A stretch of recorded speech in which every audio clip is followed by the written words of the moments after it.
สวัสดีครับทุกท่านครับสำหรับคนที่กำลังเข้ามาดูนะฮะผมมีประสบการณ์ของ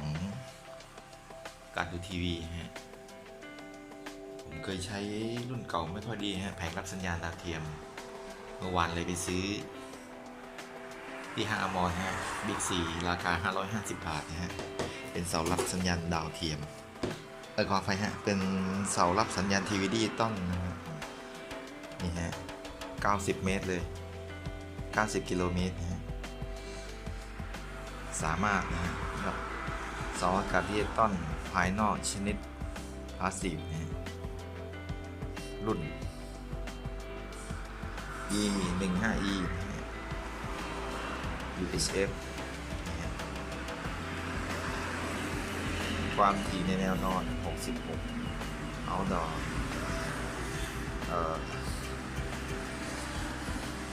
นี่ฮะผมไม่มีความรู้เรื่องนี้ แล้วก็เรามาแชร์ประสบการณ์ให้ท่านที่กำลังมีปัญหาเรื่องของทีวีรับสัญญาณทีวีไม่ดีนะฮะบ้านผมนี่อยู่ห่างจากสถานีส่งประมาณไม่มากนะฮะประมาณไม่เกิน20 กิโลนะฮะแต่ว่าภาพทีวีมันไม่ชัดเจนนะฮะมันไม่ชัดมันมีหลุดติดดับนะฮะนี่แต่ก่อนเคยใช้นี่ฮะใช้ควบกล่อง PSI ฮะแต่เดี๋ยวนี้สัญญาณไม่มีแล้วไม่ทราบว่าเป็นเพราะอะไรอาจจะหายไปเลยนะฮะแต่ช่องที่มีโฆษณาเนี่ยติดปกติฮะติดประมาณช่องช่องทีวีดิจิตอลที่เราเคยดูเนี่ยกลับดูไม่ได้แล้วแต่ผมก็ลองมาเอาเสาอันนี้นี่ผมเคยเอาเสาแผงนี้นะนี่คือเสาสามารถที่เปลี่ยนไปเมื่อวานนะก็ยาวพอควรนะเป็น2 ท่อนนะฮะมีน็อตต่อนะฮะน็อตเชื่อมต่อกันเป็น2 ท่อนประกอบได้ไม่น่าเชื่อนะฮะว่าส่วนนี้เป็นพลาสติกเนี่ยเป็นพลาสติกซึ่งแผงอลูมิเนียมพวกนี้มันไม่ได้ต่อกันเลยกับตัวโครงเนี่ยไม่ต่อกันเลยไม่น่าเชื่อว่าจะรับสัญญาณได้ดีนะฮะนี่หัวใจหลักของเขาอาจจะอยู่ตรงนี้นะฮะตัวดูดสัญญาณผมยังไม่ได้แกะดูแต่ว่าไม่แกะจะดีกว่านะฮะกลัวแกะไปแล้วพังนะฮะเห็นไหมฮะด้านล่างก็มีจุ๊บคล้ายๆกับตูดของเครื่องรับสัญญาณดาวเทียมขัดเกลียวเข้าไปเห็นไหม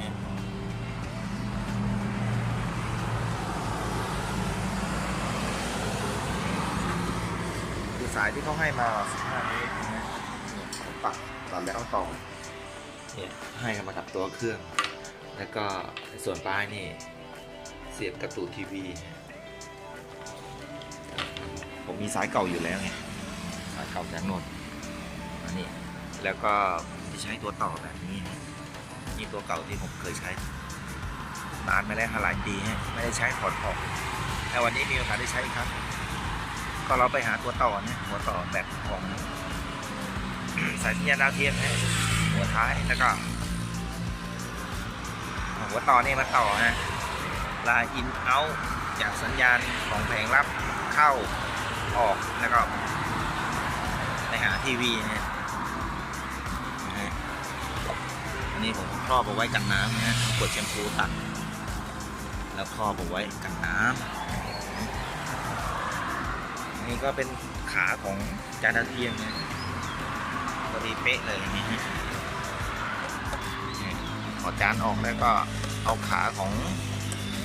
ทีวีดิจิตอลแผงรับทีวีดิจิตอลมาสวมปุ๊บขันน็อตเสร็จเลยนี่เมตรประมาณ1.20 นะฮะความยาวใช้ได้สัญญาณดีมากไม่น่าเชื่อกำลังรับของเขา90 กิโลนะบ้านผมนี่จากสถานีส่งนี่ประมาณสัก20 โลแผงเก่านี่ไม่ได้เรื่องเลยแผงนี้ไม่ได้เรื่องซื้อมาราคาถูกอันนี้200 กว่าบาทนะไม่ได้ถูกนะ อันนี้550นะของสามารถ550ร้านอมรบิ๊กซีสุราษฎร์บอกเลยนะฮะท่านที่กำลังจะหาซื้อลงทุนนิดนึงฮะลงทุนนิดนึงมันอย่าเสียดายฮะเรื่องแบบนี้เนี่ยผมเคยตัดสินใจผิดคิดว่าเอาราคาประหยัดแต่ที่ไหนได้มันคุณภาพมันไม่ได้ฮะแล้วเราก็เสียเงินต้องซื้อใหม่การรับชมทีวีก็ไม่ได้อรรถรสนะฮะรู้สึกว่าภาพจะดีกว่าเดิมด้วยนะฮะเดี๋ยวเราไปเปิดทีวีดู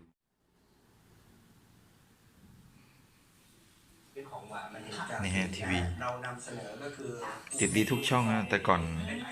ช่อง7เนี่ยติดดับนะฮะ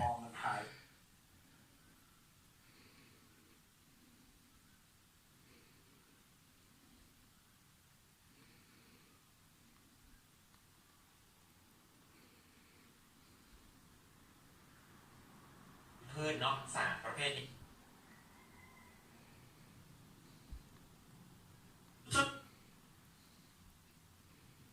ช่อง7 4 35เนี่ยช่องนี้ครับก็น้ำมันท่วมทุก ติดดับ น้ำเข้าพอลูกวางก็จะเกิด ครับ อันนี้มันมีแต่น้ำในมือมันแค่น้ำฝนถ้ามันอยู่น้ำเตียนมันก็ตายหมดก็โดนกินกันหมด รู้สึกว่าภาพมันก็คมจัดกว่าเดิมด้วย น้ำไม่เข้า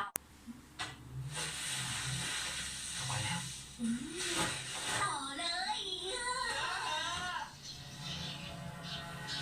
โอเคนะฮะปิดก่อนสัญญาณดีมากฮะ